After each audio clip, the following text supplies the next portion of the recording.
तुमचं एखादं जुनं बँक खातं आहे का, ज्यामध्ये तुमचे काही पैसे अडकले आहेत पण तुम्ही ते काढू शकत नाही? जेव्हा तुम्ही ATM टाकून पैसे काढायला जाता किंवा ऑनलाईन ट्रान्सफर करता तेव्हा अकाउंट इनऑपरेटिव्ह किंवा डॉर्मंट असा मेसेज येतो का?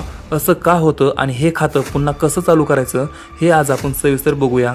मित्रांनो, आपल्या सर्वांची एकापेक्षा जास्त बँक खाती असतात, जसे की जुन्या कंपनीचा सॅलरी अकाउंट किंवा शाळेत असताना काढलेलं खातं. रिझर्व्ह बँकेच्या म्हणजे RBIच्या नियमानुसार जर तुम्ही सलग 24 महिने म्हणजे 2 वर्ष एखाद्या खात्यातून कोणताही कस्टमर इंड्युस्ड ट्रान्झॅक्शन केला नाही तर खातं इनऑपरेटिव्ह किंवा निष्क्रिय केलं जातं. कस्टमर इंड्युस्ड ट्रान्झॅक्शन म्हणजे तुम्ही स्वतः केलेले व्यवहार, जसे की पैसे काढणं किंवा चेक जमा करणं किंवा ऑनलाईन फंड ट्रान्सफर करणं.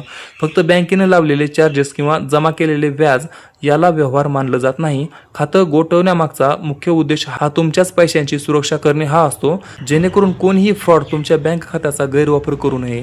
जर तुमचं खातं असं बंद झालं असेल तर टेन्शन घेऊ नका, तुमचे पैसे कुठेही जात नाहीत, ते बँकेकडे सुरक्षित असतात.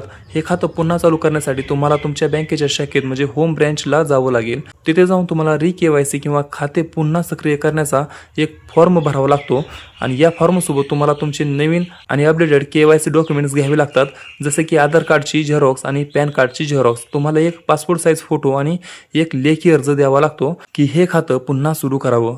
सर्वात महत्त्वाची गोष्ट म्हणजे इनऑपरेटिव्ह खातं पुन्हा चालू करण्यासाठी बँक तुमच्याकडून ₹1चाही चार्ज किंवा पेनल्टी घेऊ शकत नाही. हा RBIचा स्पष्ट नियम आहे. कागदपत्रे जमा केल्यानंतर साधारण 24 ते 48 तासामध्ये तुमचं खातं पुन्हा ॲक्टिव्ह होतं. खातं सुरू झाल्यावर लगेचच त्यातून थोडे पैसे काढा किंवा जमा करा, जेणेकरून ते पुन्हा गोठवले जाणार नाही आणि तुमचे विसरलेले पैसे मिळवण्याचा हा सर्वात सोपा आणि अधिकृत मार्ग आहे. जर तुम्हाला ही माहिती फायदेशीर वाटली असेल तर व्हिडिओला एक लाईक नक्की करा आणि तुमच्या पैशांचे योग्य नियोजन करण्यासाठी आणि बँकिंग नियम सोप्या भाषेत समजण्यासाठी चॅनेलला सबस्क्राईब करा.